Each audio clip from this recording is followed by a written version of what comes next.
tenemos que hacer que confronte eh, con el objeto tenido, porque la conducta de miedo se ha venido manteniendo por el uso del escape y la evitación, ¿sí? De alguna u otra manera, pues como que alguien lo puede estar ayudando a mantener esa conducta de temor excesivo, un temor limitante. Entonces, cuando nosotros tenemos que trabajar con el paciente, tenemos que enseñarlo a que afronte y no escape y no evite eh, de ese estímulo aversivo. Si hay alguna persona por ejemplo, que tiene temor mm, a las agujas, a, a las vacunas, o a que le apliquen una inyección, algo así, eh, pues lógicamente lo que hacen ellos es siempre escapar, ¿no? Si saben de que van a aplicarle una inyección, lo que hacen es escapar de esto, ¿sí? Eh, y cuando eh, quieren evitar eh,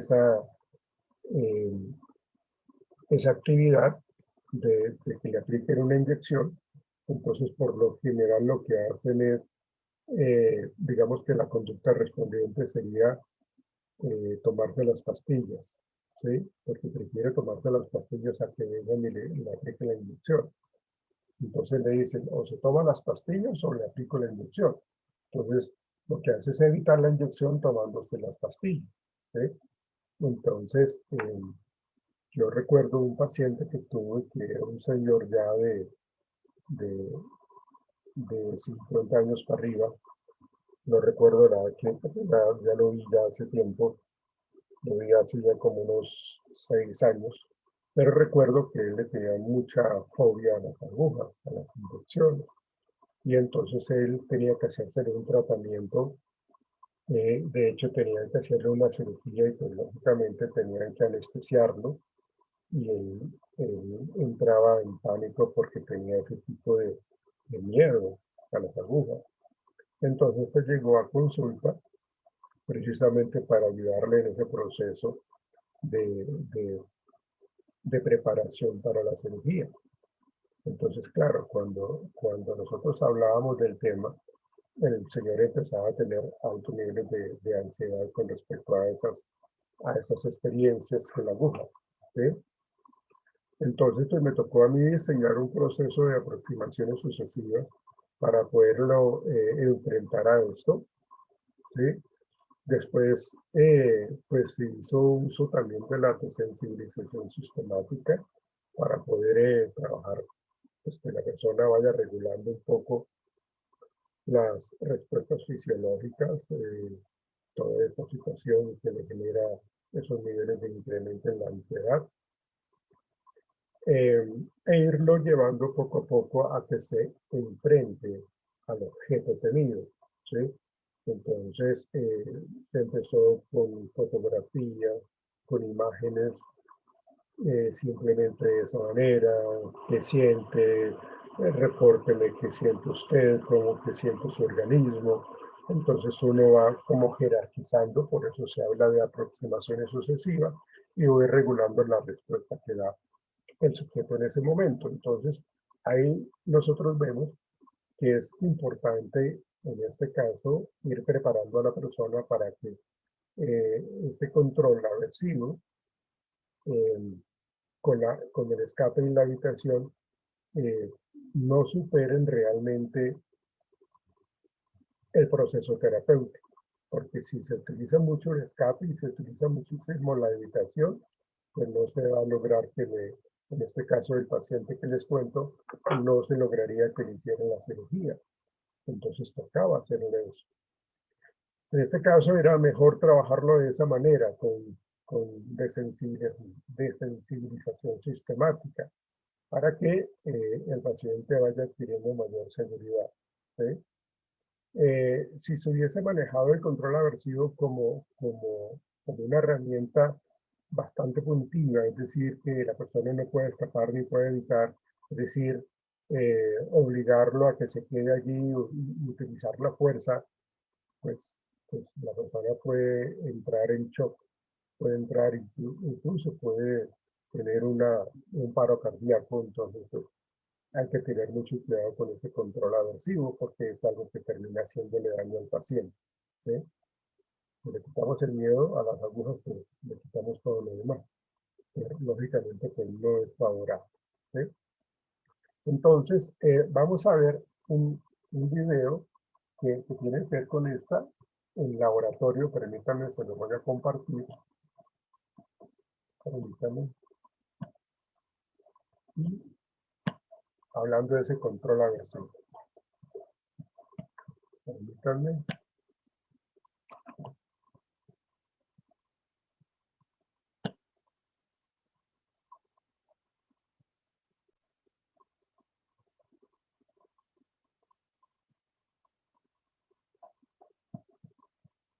Miremos esto.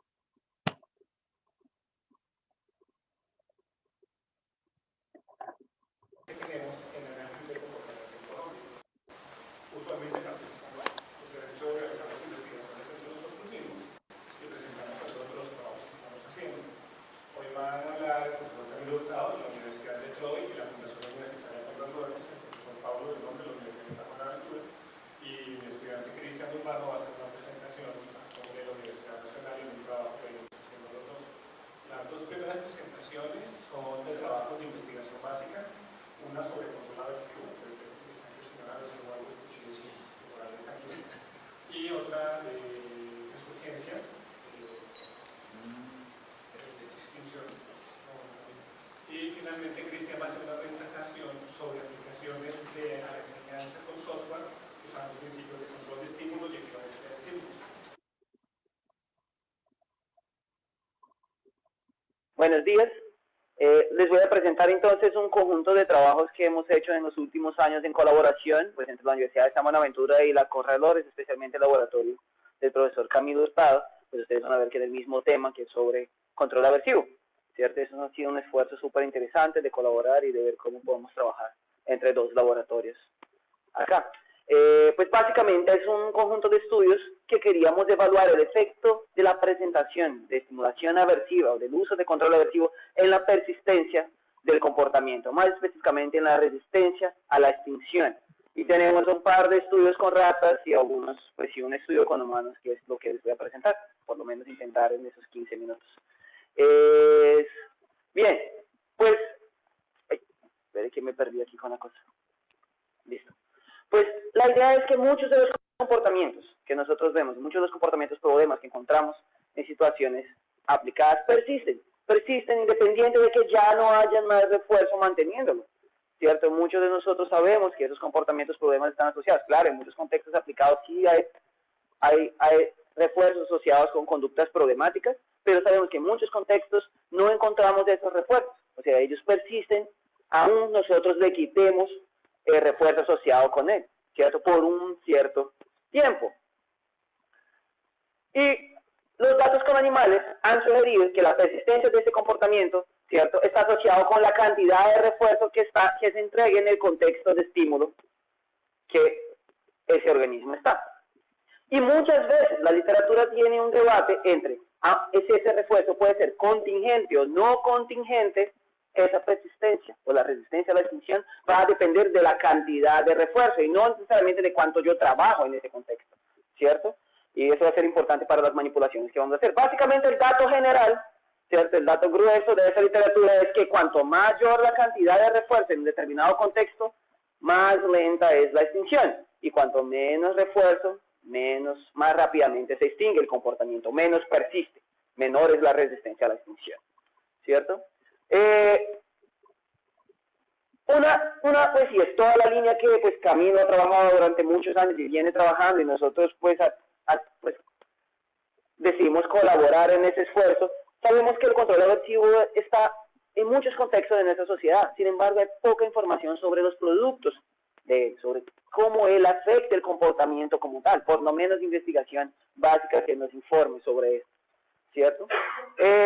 Algunos estudios viejos, pues algunos estudios muy antiguos sobre resistencia a la extinción han sido bastante controversiales. Algunos han sugerido que incrementa que el control aversivo incrementa la resistencia a la extinción, otros que no afecta, que es completamente indiferente, pero como ustedes saben, estos estudios de los 60, 70, pues por más que bastante ingeniosos y en la descripción de los detalles, ellos tienen unos controles que en ese momento pues no estaban preocupados, como por ejemplo controlar la cantidad de refuerzo. La mayoría de ellos utilizan programas de refuerzo continuo, ¿cierto?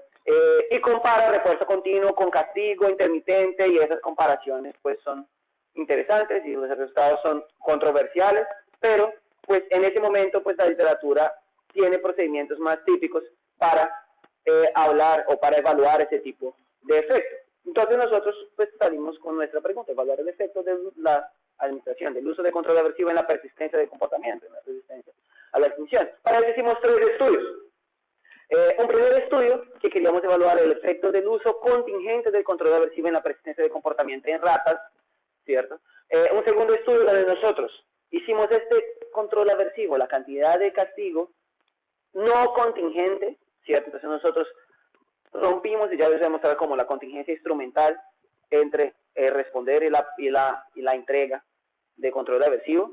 Y un tercer estudio, utilizando un modelo con humanos, ¿cierto? Hicimos una evaluación del efecto contingente, es básicamente una réplica del experimento 1 con humanos. ¿Sí? Bueno, pues participantes, pues son el estudio 1 y 2, son 6 y 7 ratas suizas, pues típicas, y en el experimento 3, 10 estudiantes universitarios pues nos colaboraron con esa tarea. Los equipamientos, pues, esto no, pues ahí hay un video, pero no importa. Básicamente lo más importante acá, pues con animales, pues obviamente utilizamos pues cajas de condicionamiento operante. La reproducción fue hecha en el laboratorio de la Conrad Lorenz. Y en el experimento 3 hicimos la recolección en el laboratorio de la Universidad de San Buenaventura. Es básicamente una tarea donde un puntico, como ustedes ven acá, se va moviendo en la pantalla, ¿cierto? Y el participante tiene que oprimir el puntico, perseguir el puntico que está en la pantalla. Y él puede aparecer, el fondo de la pantalla cambia de color y él aparece en una esquinita. Y después cambia de color, él va a aparecer moviéndose al otro lado, ¿cierto? Básicamente el procedimiento es sencillo, hay 2 fases. Este es el diseño del experimento 1. Es un componente múltiple, o sea, aparece hora, la luz está, hay una señal visual específica en la caja de condicionamiento operante, en este caso es una luz intermitente y un pito intermitente, entonces titilando allá en la cámara, y acá es luz constante, pero cada componente, que es así que se llama, está señalado por un contexto de estímulo diferente y está asociado con un par de contingencias. Básicamente la contingencia de refuerzo es la misma, utilizamos un intervalo variable 15 segundos, o sea que a cada minuto más o menos la rata ganaba 4 refuerzos, ¿cierto? 4 pellets de comida. Pero a cada 20 segundos para uno de los componentes, ¿cierto? En promedio la rata ganaba un shock contingente, o sea, ella palanqueando, ¿sí? Y en el otro componente, o sea, cuando la luz estaba constante, a cada minuto. Bien, más o menos a cada componente. Los componentes duraban 1 minuto y en 30 segundos de intervalo entre componentes. Y ese era el diseño del experimento con ratas. Bien, esa es la primera fase, la fase de línea de base. La rata aprendía a palanquear, después incluíamos el choque en esos componentes y esperábamos estabilidad de responder ahí. Bien, ese es el estudio 1 en la primera fase. Es la primera fase de línea de base. En el estudio 2, lo que hacíamos era, miren que ahora en el estudio 2, la contingencia de refuerzo es la misma, la contingencia de choque contingente es la misma, pero sobreponemos a uno de los componentes choque no contingente. O sea, nosotros acá debilitamos la contingencia instrumental. Ahora la rata recibe con la misma cantidad, con la misma probabilidad, choque contingente y no contingente. Todos sabemos acá, o debemos saber que ese es otro procedimiento para hacer extinción del comportamiento, ¿cierto? Entonces acá no hay contingencia en este componente entre responder y la obtención de choque. Bien, y en el estudio 3 básicamente es la misma lógica, pero una persona en el laboratorio trabajando por oprimir un punto en la pantalla y ganar puntos, ganar y perder puntos. Si ustedes ven en todos los estudios, la diferencia es de 3 veces. En uno componente gano bastante refuerzo, bastante castigo, y en el otro un poquito menos. Siempre con una diferencia de 3 veces la cantidad de castigo, tanto para ratas como para humanos. Bueno, esa es la primera fase para los 3 estudios. La lógica es la misma, ¿cierto? Tengo 2 componentes, un componente con más que está asociado con refuerzo para mantener el comportamiento y más castigo, y otro con la misma cantidad de refuerzo y menos castigo, ¿cierto? Porque el objetivo es evaluar cómo la tasa de castigo puede afectar la resistencia a la extinción. Y viene una segunda fase, que es una fase de extinción. Es una fase donde se quita la comida y el choque, ¿cierto? Y uno va a observar cómo este comportamiento persiste a la extinción. Se le quita todo y mira si será que ese choque, esa cantidad de choque diferencial hace con que yo persista más o menos. Primer resultado. Parece que la entrega de choque, por lo menos en ratas, con esa intensidad, ¿cierto? No afecta la línea de base. Entonces estas ratas no respondieron diferencial. Aquí es una cuestión importante porque eso va a ser importante para la discusión. Trabajar con choques es un poco complicado, ¿cierto? En el sentido de que los parámetros todavía están por definir y parece que los parámetros cambian mucho de laboratorio para laboratorio. Entonces cada laboratorio tiene que parametrizar la cantidad, la intensidad de choque y ese tipo de cosas para poder producir supresión en el comportamiento. Esa es una pregunta que nos queda abierta, pero en este caso no encontramos diferencia. Por más que entregábamos 3 veces más choque, casi la misma cantidad de choques que refuerzo, la rata no suprimía su respuesta, ¿cierto? Y es muy curioso, utilizamos punto 25, hicimos la prueba de poner punto 3 y las ratas dejaban de responder completamente. Pues entonces nosotros no utilizamos punto 25 en vano, que fue lo que nos permitió que la rata siguiera respondiendo. Y el segundo resultado principal es que aún estas ratas ganaban 3 veces más choques en un componente que en el otro, o 3 veces más puntos 2 humanos que en otro, no hubo efecto en la extinción del comportamiento, no hubo diferencia entre los componentes. Y acá les voy a mostrar, pues esos son los datos de la línea de base, estos son cada uno de los sujetos. Entonces, estudio 1, ¿cierto? Los animales, y no hubo diferencia en la línea de base. Entonces ustedes ven componente más choques y menos choques, más choques y menos choques, esos son todos los sujetos, no hay una diferencia en el responder en línea de base, ni para los animales, ni para los humanos, ¿cierto?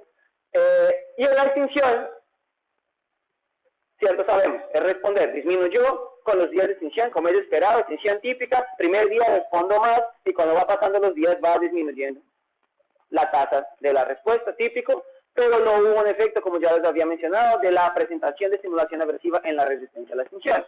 Esos son los resultados del estudio 1, como ustedes pueden observar, eso aquí son cada uno de los sujetos, esa es proporción de la línea de base, ¿cierto? No hay irregularidades en la extinción, la única irregularidad es que la extinción ocurre muy rápidamente, mucho más rápidamente de lo que habíamos observado en otros estudios solo con refuerzo, ¿cierto?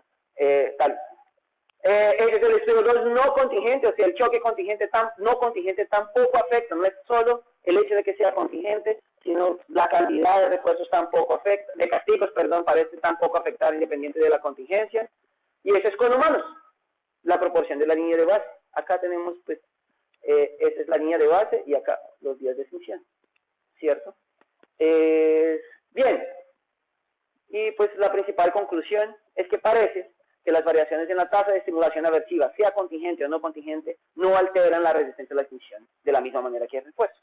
Entonces nosotros acá estaríamos, y seguimos con un par de dudas, o una cantidad de dudas sobre cómo estudiar el control aversivo y qué tipo de efecto puede tener el control aversivo, pero parece que seguimos en la línea de algunos autores que sugieren que el control aversivo no funciona exactamente como el opuesto del castigo. El control aversivo al opuesto del refuerzo, ¿cierto? Parece que los mecanismos por los cuales el castigo funciona son diferentes. Entonces, los resultados que se encuentran con castigo, o con control aversivo, no son el opuesto del refuerzo. Bien, y esos datos corroboran un poco esto. Obviamente, pues nosotros tenemos un par de dudas todavía, y si hubiera supresión de la respuesta, si realmente hubiera funcionado como castigo, ¿cierto? Porque pues en este caso, como no hubo supresión, no podemos decir que hubo castigo. Si la diferencia entre los componentes fuera más grande, pero pues ahí nosotros cómo poder manipularla. Hay una serie de dudas y una serie de cosas por hacer en esta área todavía, y ese es el conjunto de estudios que estamos haciendo. ¿Listo? Muchas gracias.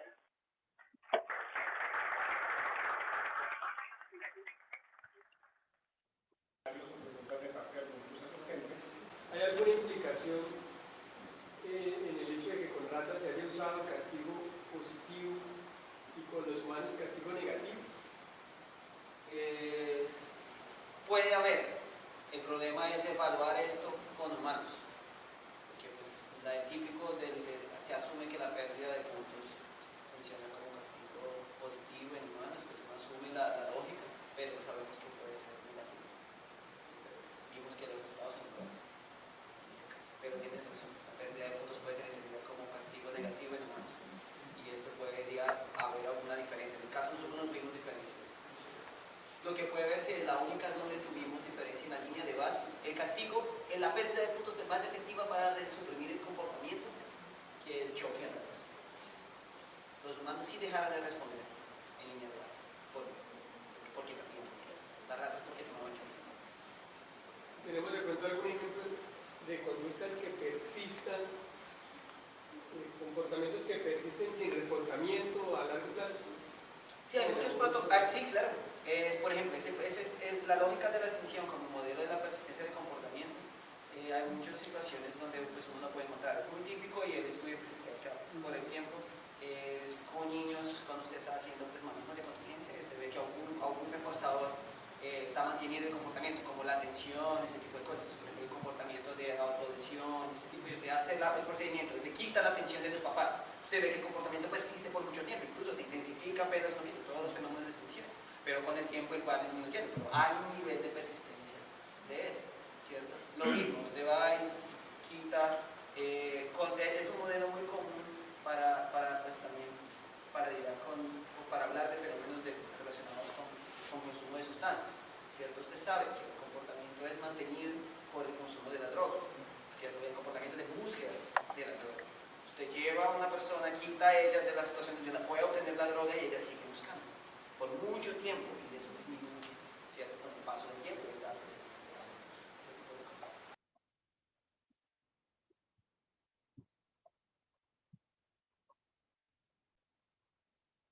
En algún momento yo les había comentado a ustedes de que normalmente cuando se utiliza, cuando se quiere modificar la conducta en los niños, cuando uno está tratando de colocar nuevas contingencias para la modificación del comportamiento, por lo general cuando los niños quieren tener el control, lo que decía ahorita el conferencista, él decía de que cuando nosotros queremos extinguir una conducta infantil, una conducta negativa infantil, lo que hacen los niños es incrementar. O sea, es como una manera de querer hacer lo que ellos quieren, querer mantener el control por parte de ellos. Es normal, o sea, cuando uno empieza a generar modificación de conducta en los niños o en los adolescentes, por lo general ellos quieren, o sea, hay una tendencia que se incremente la conducta que yo quiero modificar, ¿sí? La conducta que yo quiero disminuir. Pero curiosamente cuando pasa eso, los niños incrementan la conducta que yo quiero disminuir. Y eso es normal. Por eso digo que es como una manera que tienen los niños para poder generar el control de lo que ellos quieren tener. Y lo intentan una y otra vez y intentan hacer que su rebeldía, su conducta oposicional desafiante se mantenga. Pero con el paso del tiempo, ellos se dan cuenta que no les funcionó. Y entonces empiezan a disminuirse, a decir, a una línea de base cercana a cero. ¿Ven? ¿Por qué? Porque pues, ellos ya tuvieron que ceder, los niños ya tuvieron que ceder porque no se les estaba reforzando la conducta. ¿Sí? Por eso decían allí que en la ausencia del reforzador, ¿sí?, que mantenía la conducta inadecuada, pues se está incrementando esa conducta inadecuada. Es normal. Eso se los cuento para que cuando ustedes tengan sus procesos terapéuticos con niños, no se vayan a frustrar cuando ustedes intenten hacer cambio conductual y los niños en vez de disminuir la conducta se incrementen, ¿sí? Eso tiende a frustrarlo a uno como terapeuta. Pero hay que entender de que esa es una manera de reaccionar por parte de los pequeños para tratar de controlar todo. Claro, si yo cometo el error, o los papás cometen el error de caer, entre comillas, en el chantaje, pues lógicamente pues, no se va a tener un buen resultado positivo allí. ¿Sí? ¿Por qué? Pues porque pues, el niño logró lo que quería. El niño hizo su berrinche más fuerte, gritó más fuerte, entonces caímos en la trampa nosotros y le reportamos la conducta. ¿sí? Fue error de nosotros. De tal manera que cuando ocurra eso nuevamente, el niño va a querer, entonces generar una situación pues de control, ¿ven? Entonces, esa situación nos dice a nosotros de que eh, en el proceso de la extinción, nosotros vemos cómo eh, vamos a lograr cambios si mantenemos la ausencia ah, de la ausencia del reforzador. Ahora, eh, ¿cuál fue, eh, ¿cuál fue la diferencia que nos plantean allí de por qué las ratas, eh, la conducta no se cambió, eh, siendo contingente o no contingente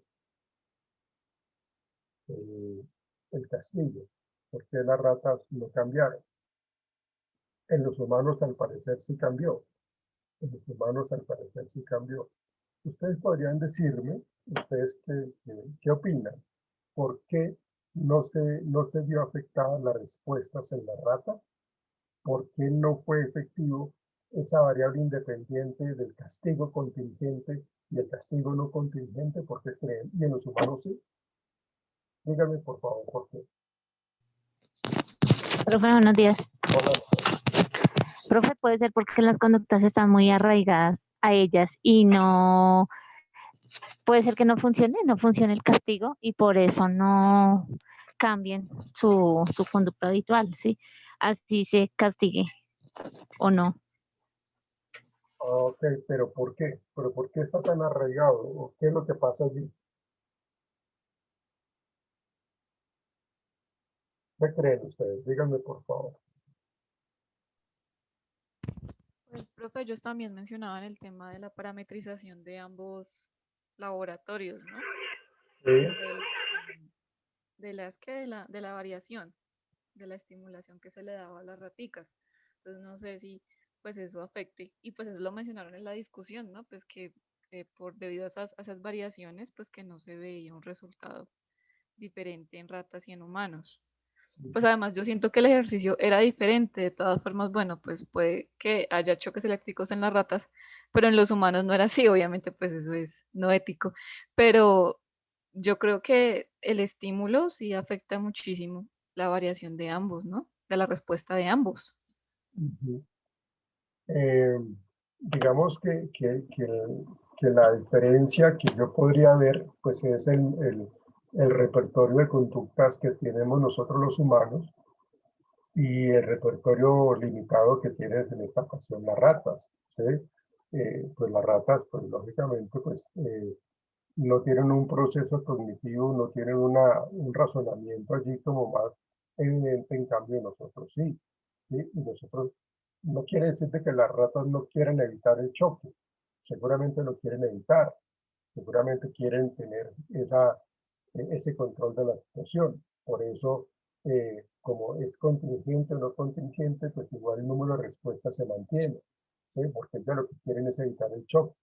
En cambio, en el caso de nosotros, vamos a tratar de manejar un poco nuestro repertorio de conducta para poder evitar, por medio de aprendizaje social o de afectividad o de quedarnos en silencio. Bueno, hay una gran cantidad de respuestas que hace que yo, como ser humano, tenga la posibilidad de controlar más el contexto. Y también las ratas, pues, digamos así, tienen una limitación mucho más evidente.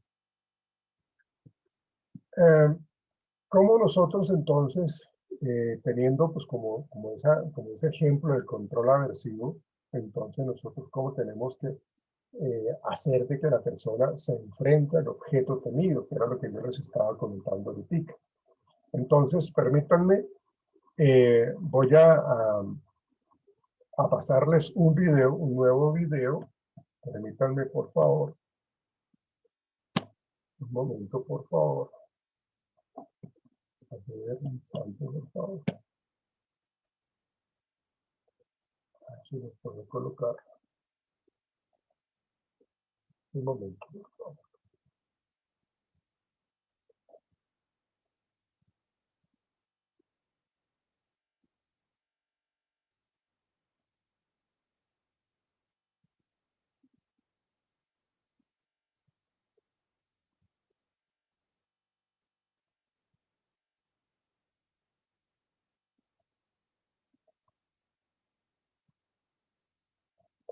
Un momento. Estoy tratando de hacerlo.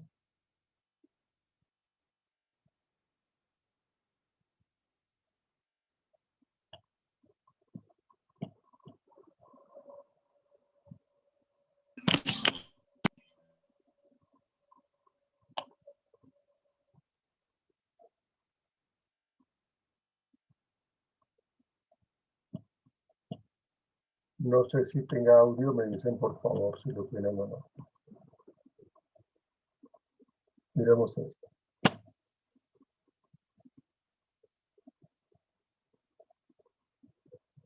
¿Tiene audio? No, profe. Bueno, permítanme, voy a salir. Discúlpenme.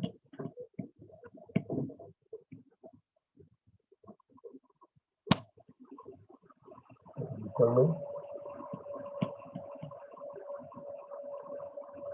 Voy a finalizar aquí. No, espérense un momentico, por favor.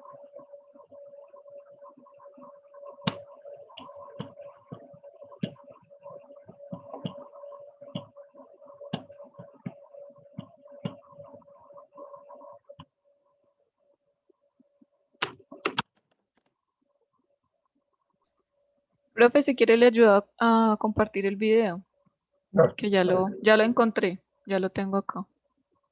pero espérate, igual creo que no nos va a alcanzar el tiempo, entonces estoy tratando de dejarlo listo para que cuando regresemos ahorita lo podamos ver. Gracias, Valeria.